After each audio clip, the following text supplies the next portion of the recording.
Hi, I'm Mike Dilk and you're listening to the Relax Back UK show, the show that explores all kinds of health topics relevant to you, your family and your friends. Each week I talk to expert guests from a range of backgrounds to inform and entertain you. So please do join the Relax Back UK family and stay tuned. Hi, and thank you for joining me on the Relax Back UK show. Now, how are you feeling? It may seem many of us are feeling a little tired, possibly even completely exhausted, pretty much all the time. I believe a third of us said it was because of work, we're feeling exhausted. Half of us because of our sleep. Others blamed it on the kids, news, current affairs, social media. 1 in 10 of us didn't know the root cause.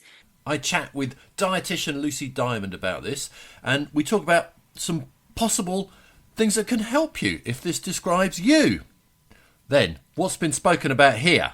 But just broadly speaking, 2,000 holes, micro holes, which are sort of, a couple of millimeters in width and 5 millimeters in depth, it becomes a breeding ground for potential infection. So everything carries its own risk. When you've got open wounds, wherever it might be, if it's not done in a sterile form, then you're going to be putting yourself at risk of infection. Of course you are.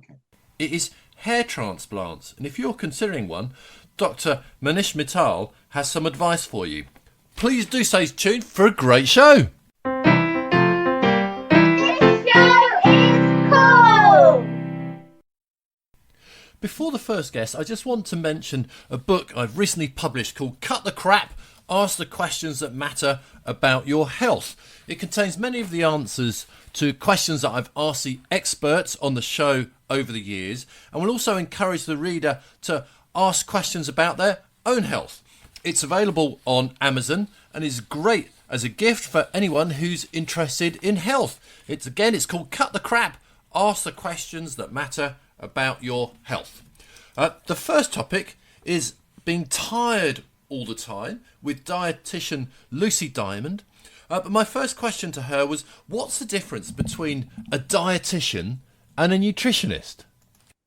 Really, really good question, Mike. So I'd say, in a nutshell, dietitian, both have degrees behind. So there's probably a difference in the terminology of registered, I have to say. So for a dietitian, it is a 3 to 4 year university degree. It's a science degree. And as part of that, you have placements within a medical setting. So very much involved in community work, in hospital work. For a nutritionist, it is a 3-year university degree. When you come out the other side, to become a registered nutritionist, it's joining something like the Association for Nutrition. You can do shorter courses to become a nutritionist, but there is that difference between registered nutritionist. And I'd say the key difference between dietitian and nutritionist is a dietitian is a healthcare professional. Okay, all right. I might add another one actually, if I may. Yeah, go for it. Being a dietitian is a reserved title. So this afternoon, if I called myself a dietitian, I could get in deep trouble. But I could call myself a nutritionist now and charge people for advice. And well, they'd be bonkers to take it, but I wouldn't get any trouble at all, would I? That's true. So yeah, dietitian is a protected title. And I said you have to have done your university degree, and most of us go on to register with the Healthcare Professionals Council. Right. Okay. So if you're thinking of talking to a dietitian or a nutrition, ask for their qualifications, because my experience is if people are qualified, they're perfectly happy to tell you what their qualifications are in any walk of life, actually. Yeah. Amazing advice. Absolutely. Good. All right. So the kind of the subject in hand, the subject we want to chat about for a few minutes is how we're all feeling just exhausted.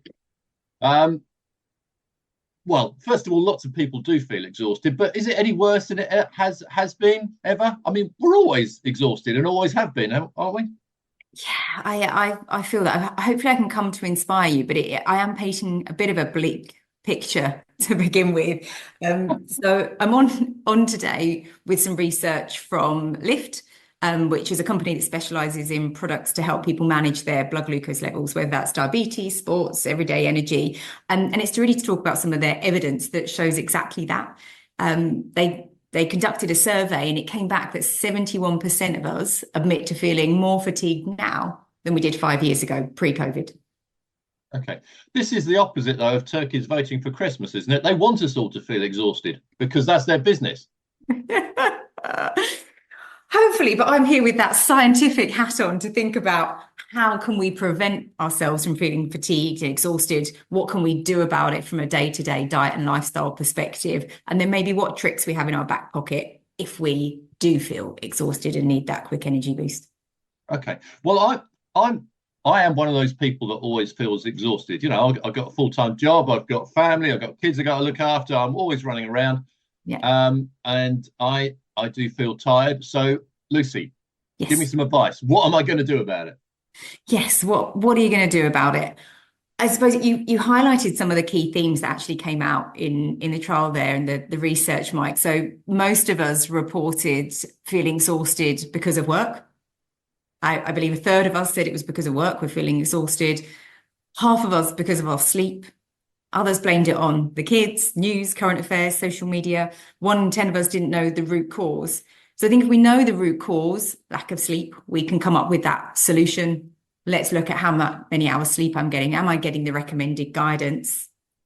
Over 6 hours, ideally 8 hours sleep per night. If I'm not, how do I work backwards? What's causing that? Am I reaching for a coffee, a tea, that caffeine mid-afternoon to pick me up? If so, should I look at that? Can I go decaf? Can I think about eliminating caffeine in the afternoon? I think when it comes to some of the other problems, I'm not sure we can eliminate the work, the kids, the news, the current affairs. I just want to ask you about the caffeine thing. Yes. Because, yeah. So I love coffee, and I drink both decaffeinated and coffee with caffeine. But Yep. you know, if you have a cup of coffee with caffeine, you know, maybe 1 or 2 a day when you're feeling a bit tired, you know, Yep. is that really going to stop you from sleeping at night time? You know, does it really have any lasting effects that are bad? I mean, I get it if you're on 15 or 20 cups of coffee a day, that's different. But you know, 1 or 2, does it really do any harm? No, from a health perspective, no. But for some of us that struggle to get to sleep in the evening, I'd have a look at the half-life of caffeine is about 5 to 6 hours. So you want to work backwards. What time is my bedtime? You make it sound like it's some nuclear thing. I know. What do you mean by It is, half-life of coffee? it is a stimulant. So how long it lasts in our body, in essence. So we drink a coffee, but actually the caffeine can last in our system much longer than the hour or two later. It can stay in our system for 5 to 6 hours. So you want to work. So that's not half-life, that's 100% life. It's gone Yes. after 5. Okay. Sometimes it If can we last start at 8. doing half and half and half, it never goes, does it? It stays No, around you'll be for up all thousands night. of years. Yeah, all right. No. So 5 or 6 hours, it'll be out your system. Mhm. Yes. Yeah, okay. So work backwards. When's my bedtime? How many hours can I have my last coffee, my last tea? And not all of us respond in the same way. Some of us can drink, like you said, much more higher tolerance to caffeine. It doesn't affect us. But if we are struggling to get to sleep, we are having poor sleep, let's look at some of the causes. Yeah, okay, that makes very, very good sense. What about some other things? What about eating regular meals or not, as the case may be? Will that make any difference? Yeah, absolutely. When we looked at the study, kind of the most popular time for having that energy dip, that slump in energy, that afternoon slump, is post-lunch. So we can definitely look at what do we avoid that post-afternoon slump, and it is what we're eating. With regards to our lunchtime meals, particularly heading into the winter, we probably crave a much more home comfort meal, a heavy meal at lunch. Actually, if we're having a meal really high in carbohydrates, quite a large meal, what we're going to find is that we get this rise in our blood glucose levels, but mid-afternoon, those glucose levels start to fall. So we want to think about what we're having at that lunchtime meal.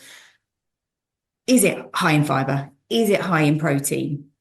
Is it carbohydrate that's whole grains? So things that are digested really nice and slowly, so they break down slowly, giving you a trickle of energy over the afternoon, not this refined carbohydrate meal, high drop, high rise, quick drop, and we're left feeling low in energy. You want to think about foods that are digested nice and slowly over that afternoon. So your body digests these things fast and converts the carbohydrate and all the rest of it to sugars, to glucose, which goes into your blood. Yes. And that's what you need. But if that happens quickly, you're going to feel fine for 20 minutes. Yeah. And then you crash. Exactly that. And that leaves us reaching for that caffeine, reaching for those fizzy drinks, reaching for those sugary fixes mid-afternoon to try and get some energy. Which will do the same thing, actually. If you have a sugary drink, you'll get a blast of sugar. And save you for 20 minutes and then you'll collapse again. Absolutely that. Okay. So yeah, eat sensibly, as much as is possible. Okay. Yeah. And also, sorry, go for it, Mike. Talking over well, you. I was going to say, if I have a big meal in the middle of the day, I feel like I want to go to sleep. And then if I have a big meal at the end of the day, I can't go to sleep. I know you can't win. So it's all about that portion size, all about looking at what we're eating, speed of digestion, high in fiber, high in protein, not too much carbohydrates, slow digestion to really trickle feed that blood sugar over the days. Okay. I suppose one thing to talk about, if you are feeling you're doing the right things, you're trying to avoid it, you're still getting that slump mid-afternoon, what other things can you do? Obviously, the research is carried out by Lift. So they have products that boost those energy levels, such as their active energy boosts that are lower in calories, but they do contain glucose to lift that.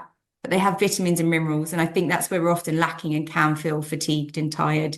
So are we low in vitamin D? Are we low in our B vits? Are we low in vitamin C? So you can get a boost from vitamin and minerals, making sure you're eating a well-balanced diet to make sure you're not lacking in any nutrients.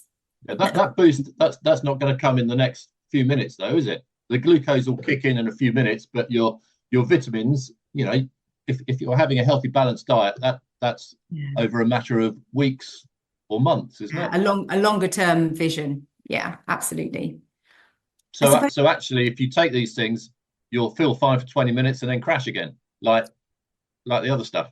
Yeah, and so mid-afternoon snacks, you want to again think high protein, high fiber. I don't want to sound too much of a dietitian with telling you to eat your veg, but something a really nice afternoon snack, slices of apple, but with some peanut butter on, so you get a bit of extra protein in there. You've got your fiber from your apple, nice and slowly digested. Instead of what we really want, that packet of chocolate biscuits and a cup of tea. Mars bar. I know, we're all human, but actually to help us in the long run, to help those energy levels make us feel better, go for something higher protein, higher fiber. Okay. All right. Let's think of some other ways. I must admit, I had a little root around on the NHS website of ways to try and make us feel less tired.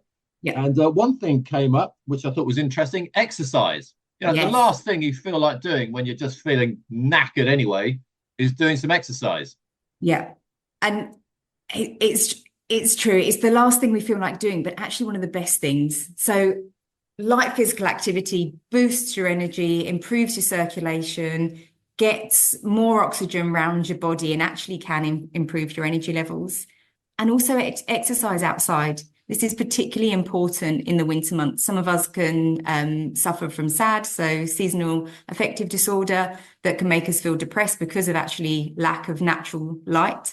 So a walk in the middle of the day, I'd like to say out in the sunshine, but let's be honest, this is England. Not actually, I'm looking outside. It's quite sunny just now outside my window. It's not terribly warm, but it's not raining. Makes a change in the last few days.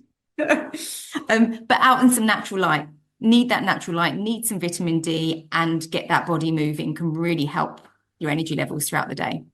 Yeah, very good. Another thing they suggest is, which is one of those, all these things are easy to say and not necessarily easy to do. Yeah. Reduce stress. Yes. Yes. Now it's that might come from work, or it might come from home life or whatever, but reduce stress.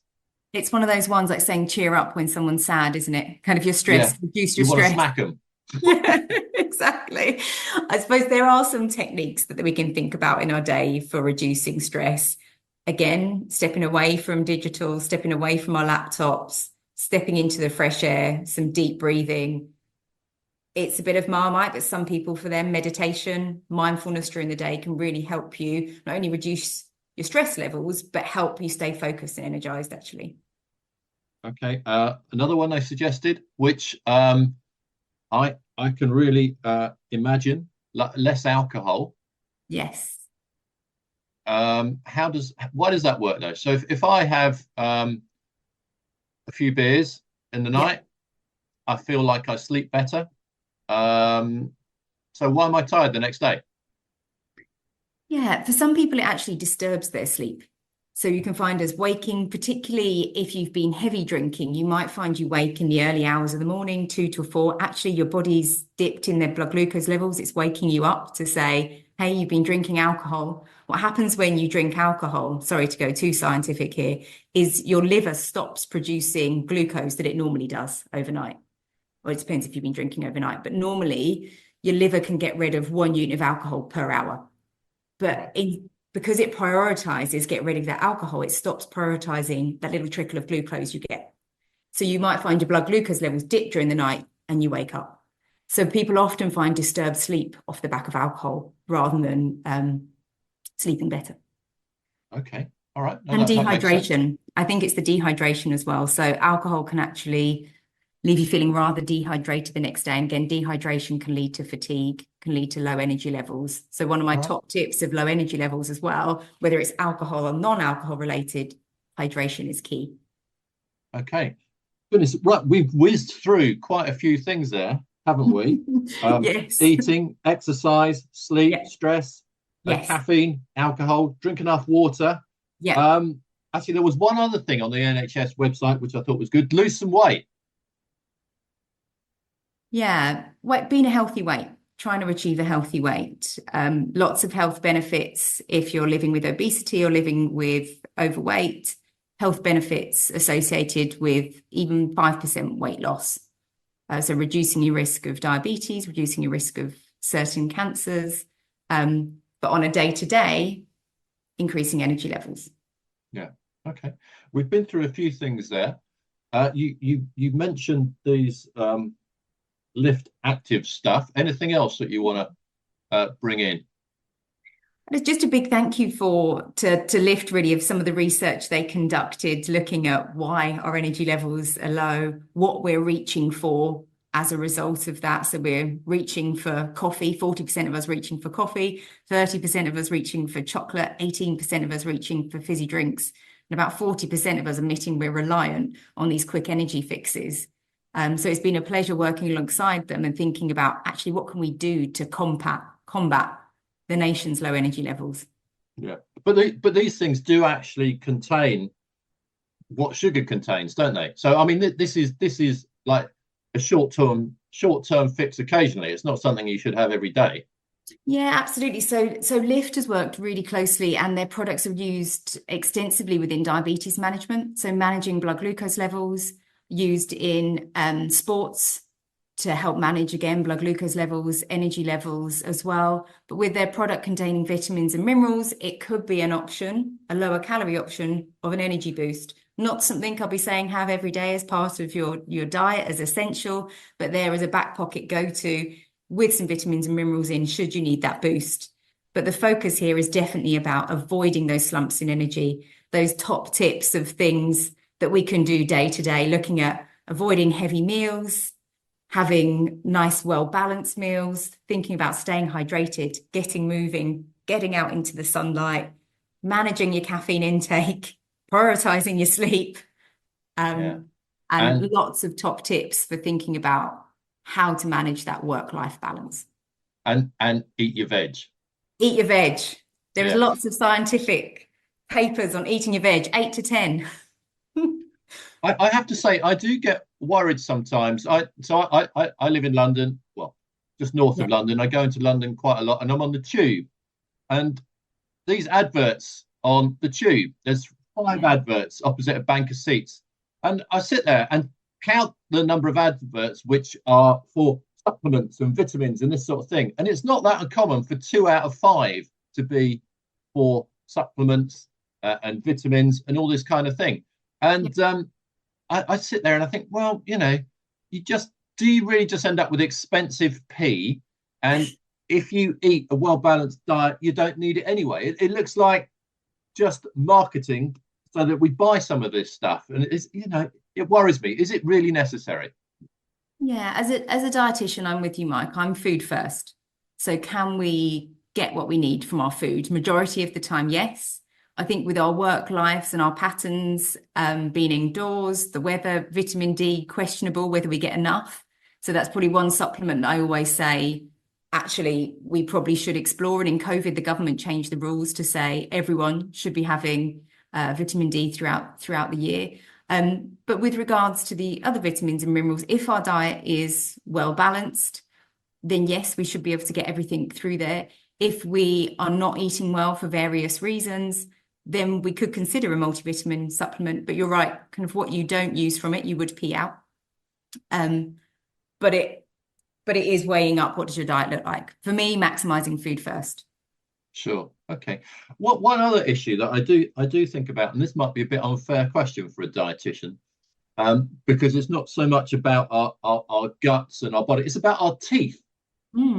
If we have snacks which are sugary, whether it's glucose or fructose or sugar that is on the bowl on the table, this is not great for our teeth. No, it's a really good point. And thinking about the timing. So actually speaking with the dentist recently, looking about the timing of glucose, making sure it's at a mealtime, so you're not constantly exposing your teeth to that potential decay as well.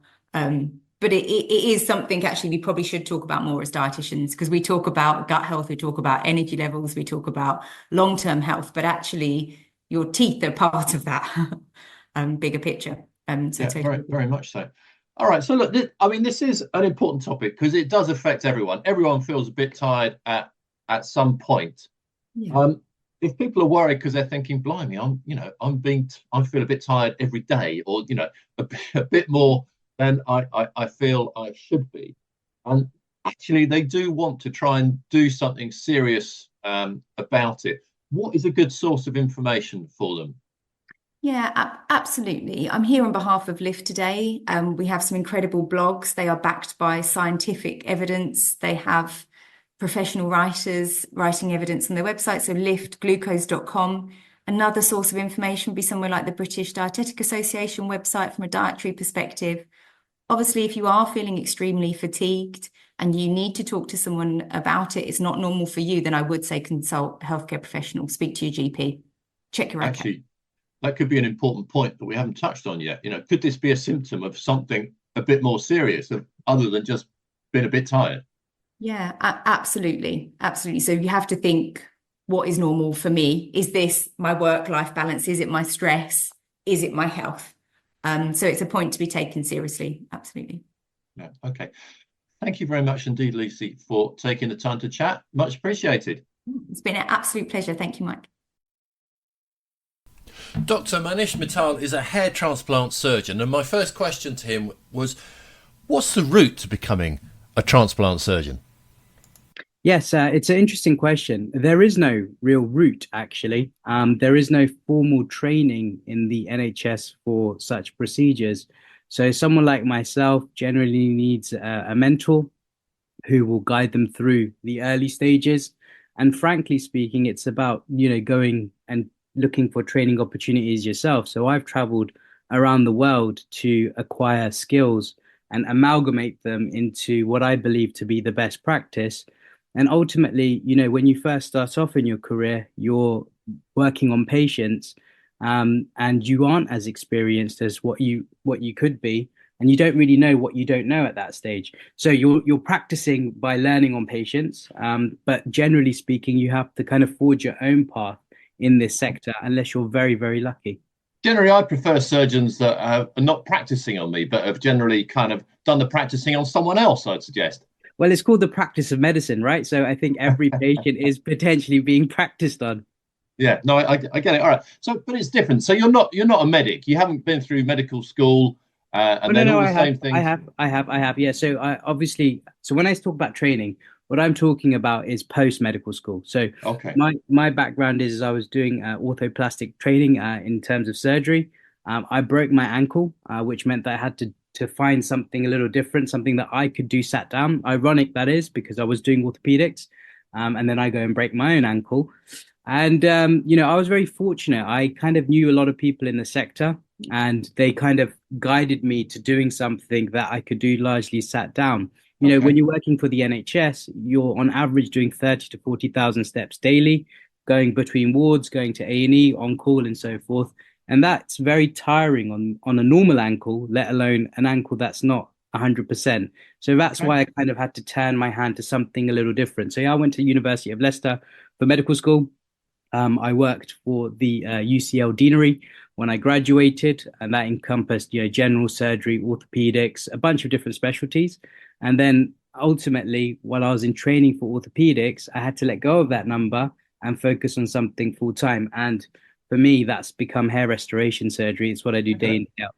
Okay. So you took the same route as any other surgeon, and in fact so you could be a brain surgeon, similar route to a brain surgeon, but kind of in the latter part of your career, you kind of go one way, and the brain Yes, surgeon goes another way. yes, absolutely, Okay. absolutely. All right. But it strikes me that, if you make a bit of a mistake or you sneeze during a part of the operation, if you're doing a hair transplant, it's somewhat less disastrous than if you sneeze while you got your hands in someone's brain.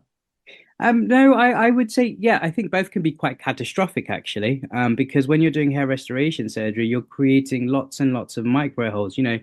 Someone like yourself, Mike, maybe would need 2,000 or so grafts at the front, and that would include, 2,000. The Zoom isn't good enough quality for you to see that, surely. But I think you're right. yeah, but just broadly speaking, 2,000 holes, micro holes, which are sort of, a couple of millimeters in width and 5 millimeters in depth, it becomes a breeding ground for potential infection. So everything carries its own risk. When you've got open wounds, wherever it might be, if it's not done in a sterile form, then you're going to be putting yourself at risk of infection. Of course you are. Okay. So the point being that whether you're having brain surgery or hair transplant surgery, there are some risks. All surgeries have risks. Actually, is hair transplant, is that done under a general anesthetic? Surely not. No, it's done under local, but there are situations where you can use things like sedation, so light sedation in particularly anxious patients, just like you would if you went to a dental practice, if you was, getting a wisdom tooth removed, for example. Sometimes they offer you light sedation. You can use things like Entonox, which is laughing gas in essence, which can help, prevent certain amount of pain, especially when you're doing the anesthesia. But yes, 99.9% of the time, this is a walk-in, walk-out procedure Sure. performed under local anesthetic. My point being, there are risks, but the risk of general anesthetic is usually not one of them. Correct. Yeah. All right. So there are concerns, or there have been concerns. Actually, it's been in the media with kind of plastic surgery and different things. This what's it called? BBL. BBL, Brazilian bum lift, Yes. being done not by surgeons but by people that think, oh, I might be rather good at that. I think I'll have a go. Yeah. Does a similar problem exist with hair surgery? Do people think, yeah, I'll have a go at that. Why not? Yes, I would say it does. Look, broadly speaking, it can be a bit of a money spinner for anybody who's involved, whether you're at the very beginning of your career, middle of your career, or right at the very top of your career. So people want to be a part of this industry. So, if I put it broadly, Mike, I could train you tomorrow to become a hair transplant technician and then have you making cuts into somebody's head the following day. And I don't know about you, but I'd feel a little bit uncomfortable from an ethical standpoint if that was the case. And I'm sure you wouldn't trust yourself to be making holes in a person who you just started working on the day before, for example. So the point that I'm trying to make is, yes, it is hugely unregulated, and there are best practices. And best practices are generally the doctor should be the one that leads a medical consultation. So that's to ascertain if there's any allergies, doing an in-depth, proper medical consultation to make sure patients are actually fit for a surgery. And you have touched upon it. It is generally a very safe surgery, but there are some strong contraindications to performing such a surgery. And number But two, surely it's illegal for someone to just go, yeah, I'll give it a go if they haven't been to medical school and all the rest of it. no, you see, this is the problem. It's a bit of a gray area. There's a movement in the industry as a whole to make sure that doctors are the ones performing the surgery. But, when you go to some of the more commercial clinics who are trying to do 2, 3, 4, 5, 6, 7, 8, 10 procedures in a single day at a slightly lower price point, a show has to be run. And that show generally involves a doctor, kind of orchestrating a team of surgical technicians who are just normal people. They could have been beauticians, they might have been a taxi driver, they might have been, in a different industry altogether. And then these people are the It ones might have been a podcast host. they could have been a podcast God, host. perish the thought. Exactly that. But and I think it boils down to the doctor's ethics themselves. Like for me, I focus on one patient a day. I do most of the work myself. Yes, I do have assistants involved who are going to help me sort and clean and separate the grafts. Aside from that, I do all the surgical cuts are done by me, all the administration of local anesthetic is done by me. And unfortunately, this is not happening across the sector as a whole. That it also includes the UK, which makes the UK a very, very dangerous place. So these people aren't breaking the law, per se? Well, I think this is the problem with the industry that we're in as a whole. The cosmetic sector is quote unquote regulated, but it's kind of self-regulation, if that sort of makes sense. All right. So unless doctors hold themselves accountable, and often doctors don't even know that they're doing something wrong because this is just the way that they've been taught a procedure should be performed. They're not asking the why. Why is it that I'm not the one making the cuts into the person's head? It's just considered normal that you run a show, let the assistants do the work, and you're just there to make sure nobody gets sick, in essence. All right. Goodness me. All right. So if people are considering having something like this done, and I presume there's a whole host of reasons why they might have something like this done, is there a simple way they can check if the guy they're talking to is has a host of people who the day before were taxi drivers and they're going to be let loose on your head, or is just doing it a little more sensibly? Because obviously, it sounds like there's gold in their hills, and it's quite a lucrative business. So people might act not quite as they should do. Yeah, no, absolutely. Look, there isn't really a way for people to know whether the person performing the surgery on their head was a taxi driver or podcast host the day before, and now they've decided they want to embark upon a new journey. But this is why it's important that patients educate themselves on what parts of the process the doctor should actually be doing. And this is what I kind of, describe as the pillars of a good surgery. How many patients are being performed a surgery on that day? What parts of the procedure is the doctor going to be actually involved in? If they are the only ones that are making the surgical cuts, then it's going to probably be a slightly more safer procedure. Number two, who's going to be administering the local anesthetic? How long is it that you're speaking to a doctor prior to surgery? Mike, this is one of the only sectors, and it's hugely commoditized as a result of it, but it's one of the only sectors where you could have a medical consultation performed by a non-doctor, get prepped for surgery, pay your money, pay your deposit. On the day of the procedure, it's the only time you've actually met the doctor. And generally speaking, sometimes people don't even remember what the name of the doctor was or is going to be. And that is a hugely scary thought. You wouldn't let somebody generally cut holes into your head without doing a little bit of due diligence. This is not the NHS. This is the private sector. I think patients need to be actively doing that due diligence on the prospective surgeon. Yeah, goodness. I mean, the whole thing does sound a little bit scary. And has demand for this thing increased recently? Yes. I suppose it has done, which is why this situation has arisen. Yeah, I mean, it's always been a high in demand thing that a lot of men, women are asking for. Hair loss can be hugely debilitating on one's mental health. In the pandemic, there was a certain surge of people requesting a hair transplant procedure. In fact, it was probably one of the busiest times in the industry as a whole. Why? Because people were looking at themselves largely on camera. And, a lot of the time, Mike, people aren't even looking at the person that they're speaking to on camera. They're more fixated on themselves. They're looking at the way that their hair looks. They're looking at the way that they're positioned on camera. So it caused a huge spike in mental health concerns pertaining specifically to the way that people perceive themselves as an aesthetic. Again, so yes, isn't this kind of a symptom of something else, though? So if you're not happy in your life, in yourself, and you see something like that, you think, oh God, I'm losing a bit of hair. This is like a symptom of something else, isn't it? So you fix the hair, you haven't fixed the problem. You fixed one of the symptoms. It seems okay. So I'm losing I'm losing hair a little bit. You can see on the Zoom. I've got to say, it doesn't really worry me terribly much. So the whole thing just concerns me a bit.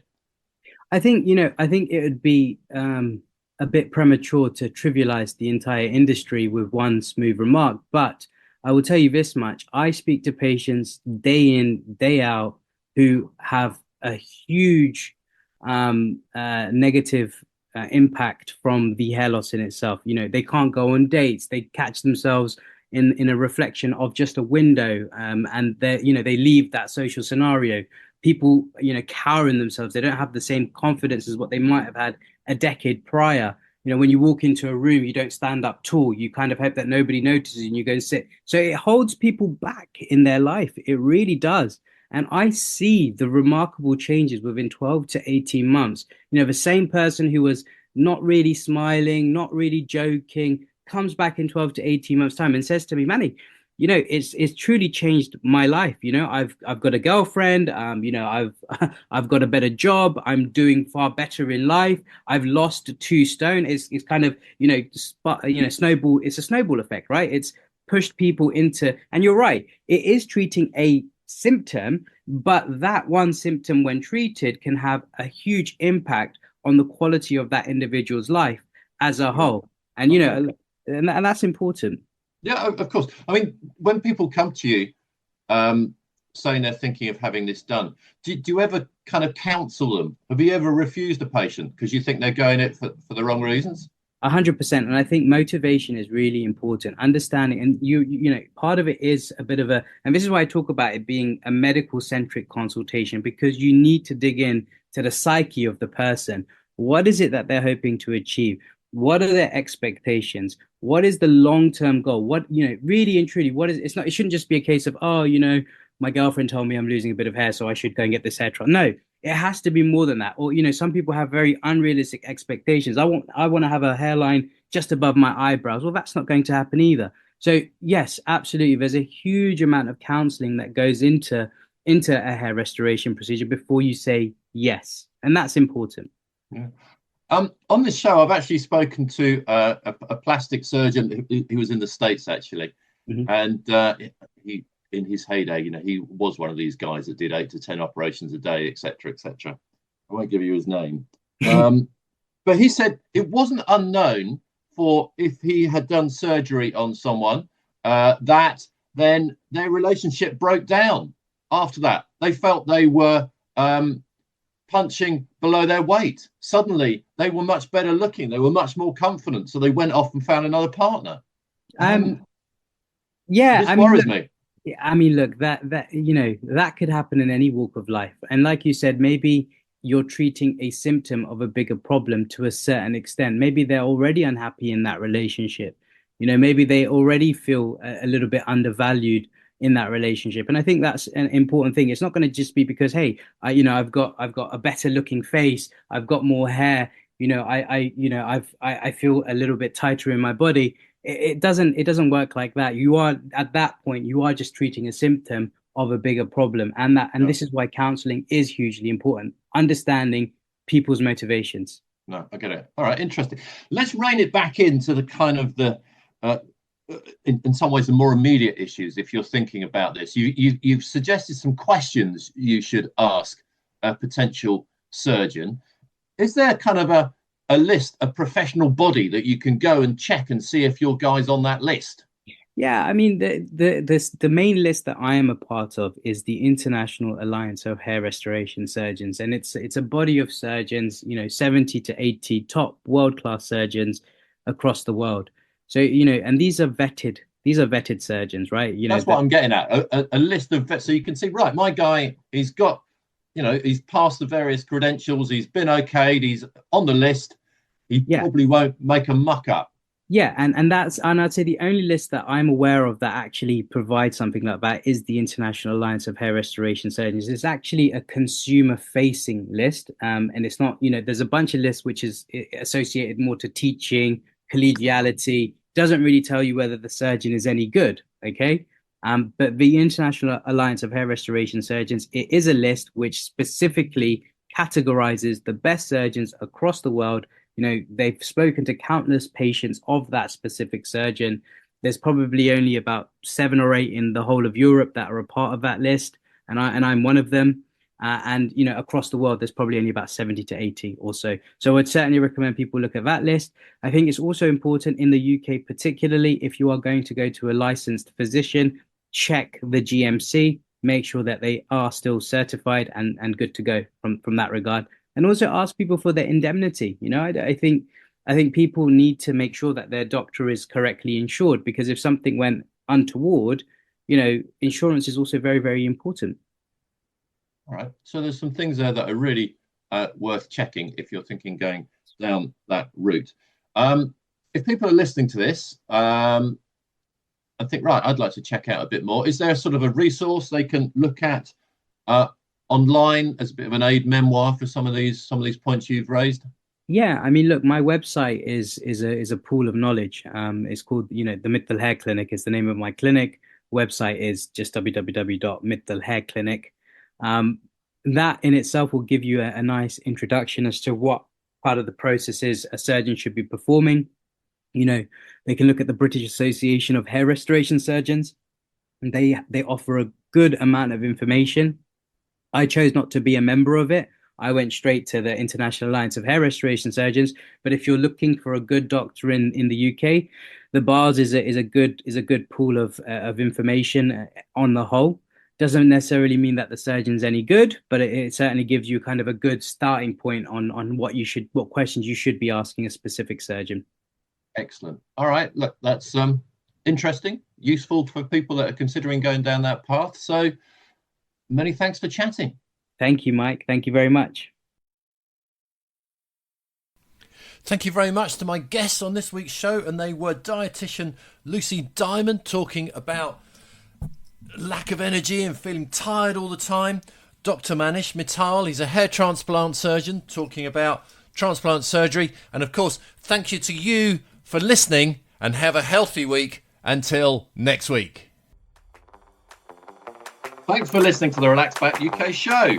Join me, Mike Dilk, again next week for more fascinating interviews and chat. If you're listening to the podcast version, please subscribe, like, and share it with your family and friends. And have a healthy week until next week.